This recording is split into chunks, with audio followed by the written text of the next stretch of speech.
রাজ্য প্রস্তাব না পাঠানোতেই আটকে রয়েছে উচ্চশিক্ষার ক্ষেত্রে পিএম ঊষা প্রকল্পের প্রায় 160 কোটি টাকা। রাজ্যে এসে এমন কথাই জানালো কেন্দ্রীয় দল। বাঁকুড়ার বিভিন্ন কলেজ ও স্কুল ঘুরে মিড ডে মিল নিয়েও অসন্তোষ প্রকাশ করেছে কেন্দ্রীয় প্রতিনিধি দল। দুটি বিষয়ের জন্যই রাজ্য সরকারকেই দুষলেন কেন্দ্রীয় শিক্ষা প্রতিমন্ত্রী। সম্প্রতি প্রধানমন্ত্রী উচ্চতর শিক্ষা অভিযান বা পিএম ঊষা প্রকল্পে কেন্দ্রের বরাদ্দের টাকা কিভাবে খরচ করা হচ্ছে, রাজ্যের স্কুলগুলিতে মিড ডে মিলের অবস্থায় বা কি তা খতিয়ে দেখতে কেন্দ্রীয় মানব সম্পদ উন্নয়ন দপ্তরের উচ্চ পর্যায়ের এক প্রতিনিধি দল এ রাজ্যে আসে। বাঁকুড়া জেলার একাধিক স্কুল ও কলেজ পরিদর্শন করেন ওই প্রতিনিধি দল। প্রতিনিধি দলের তরফে জানানো হয়, পিএম ঊষা প্রকল্পে রাজ্যের কলেজগুলি শিক্ষার মানোন্নয়ন ও পরিকাঠামোগত উন্নয়নের জন্য কেন্দ্রীয় সরকার এ রাজ্যের কলেজগুলির জন্য 905 কোটি টাকা বরাদ্দ করেছে। এরই মধ্যে কেন্দ্রীয় সরকারের দেওয়ার কথা 547 কোটি টাকা, বাকি টাকা দেবে রাজ্য।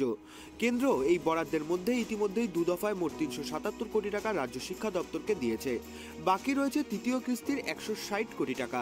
নির্দিষ্ট সময় দেওয়া টাকার খরচের হিসাবও কেন্দ্রের সাথে রাজ্য মৌ স্বাক্ষর না করাতেই রাজ্যের ওই 160 কোটি টাকা আটকে রয়েছে বলে দাবি করেছে কেন্দ্রীয় প্রতিনিধি দল। শুধু তাই নয়, এই রাজ্যের স্কুলগুলির মিড ডে মিলের মান নিয়েও অসন্তোষ প্রকাশ করেছেন ওই প্রতিনিধি দলের সদস্যরা। তাদের দাবি, কিছু ক্ষেত্রে মিড ডে মিলের মান ভালো থাকলেও অনেক স্কুলেই মিড ডে মিলের মান সঠিক নয়। কেন্দ্রীয় এই প্রতিনিধি দলের দাবি, পরিদর্শনের রিপোর্ট কেন্দ্রের নির্দিষ্ট দপ্তরে পাঠানো হবে।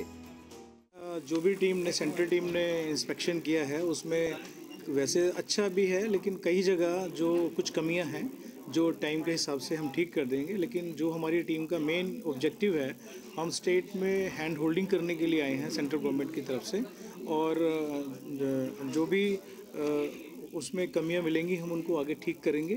और हम स्टेट्स के लोगों को अलग अलग स्कीम के बारे में अवेयर करने आए हैं कि सेंट्रल गवर्नमेंट ने जो स्कीम दी हैं, चाहे वो पीएम विश्वकर्मा स्कीम है, पीएम पोषण स्कीम है, समग्र शिक्षा स्कीम है, और कौशल कला केंद्र हैं जो मिनिस्ट्री ऑफ स्किल डेवलपमेंट के अंदर, वो सब लोगों को उसका पता हो, सब लोग उसके बारे में जानेंगे और उसका मैक्सिमम फ़ायदा उठा पाएंगे। मिड डे मील का क्वालिटी आप चेक किया है?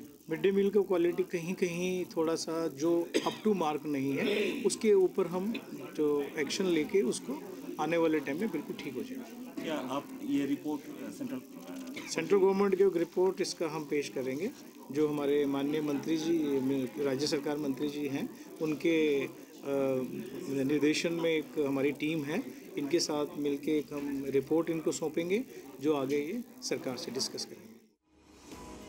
কেন্দ্রের শিক্ষা প্রতিমন্ত্রী সুভাষ সরকার জানিয়েছেন, প্রতিনিধি দলের কাছ থেকে রিপোর্ট পেলেই বিষয়গুলি নিয়ে কেন্দ্রের শিক্ষা দপ্তর রাজ্য সরকারের শিক্ষা দপ্তরকে প্রয়োজনীয় ব্যবস্থা গ্রহণের জন্য জানাবে।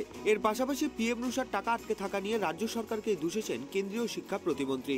সুভাষ সরকারের দাবি, অন্যান্য রাজ্য পিএম ঊষা নিয়ে কেন্দ্রের সাথে মৌ স্বাক্ষর করলেও এ রাজ্য তা করেনি। রাজ্য সরকারের সেই শিথিলতার জন্যই ওই টাকা আটকে রয়েছে কেন্দ্রের কাছে। ইতিমধ্যে তা রাজ্যের শিক্ষামন্ত্রীকে জানানো হয়েছে বলেও জানিয়েছেন কেন্দ্রের শিক্ষা প্রতিমন্ত্রী। পশ্চিমবঙ্গ সরকার কোনো মৌ স্বাক্ষর করতে যায়নি। এর সঙ্গে সঙ্গে এই যে পিএম ঊষা 1.0, 2.0, সেরকম 3টা, সেটার নাম হয়েছে কিন্তু পিএম ঊষা, উচ্চতর শিক্ষার জন্য। তো পিএম ঊষাতে অন্যান্য প্রদেশ তারা এসে মৌ স্বাক্ষর করে নিয়ে চলে গেল, অথচ আমার প্রদেশ পশ্চিমবঙ্গ এলো না। আমি আজকেও এই কলেজের প্রিন্সিপালের রুম থেকে আমি মাননীয় শিক্ষামন্ত্রীকে, রাজ্যের শিক্ষামন্ত্রীকে জানিয়েছি। তিনি বলেছেন যে আবার কথা বলছি।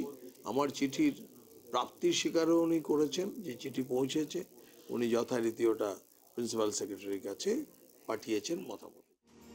এই বিষয়ে বাঁকুড়া জেলা তৃণমূলের মুখপাত্র মহাপ্রসাদ সেনগুপ্ত কি জানিয়েছেন শুনে নেব। 100 দিনের কাজে সারা ভারতবর্ষের মধ্যে পশ্চিমবাংলা সবচেয়ে এগিয়ে আছে। মিড ডে মিল অন্যতম সেরা রাজ্যগুলোর মধ্যে পশ্চিমবাংলা একটা। আবাস যোজনার কাজ অন্যতম সেরা রাজ্যগুলোর মধ্যে পশ্চিমবাংলা একটা। তবু দেখুন, শুধুমাত্র রাজনৈতিক কারণে আজকে রাজনৈতিক স্বার্থ চরিতার্থ করার জন্য পশ্চিমবাংলার এই প্রাপ্য টাকা দীর্ঘদিন ধরে আটকে রাখা হয়েছে।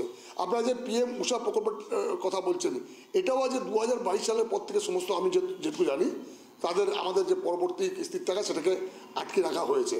ওরা অভিযোগ করছে নাকি মৌ স্বাক্ষর হয়নি। তো আমি এই ব্যাপারটা হয়তো সঠিক জানি না, কিন্তু আমার প্রশ্ন, মৌ স্বাক্ষর যদি না হয়েছিল তো প্রথম দফার টাকাটা তারা কীভাবে দিল?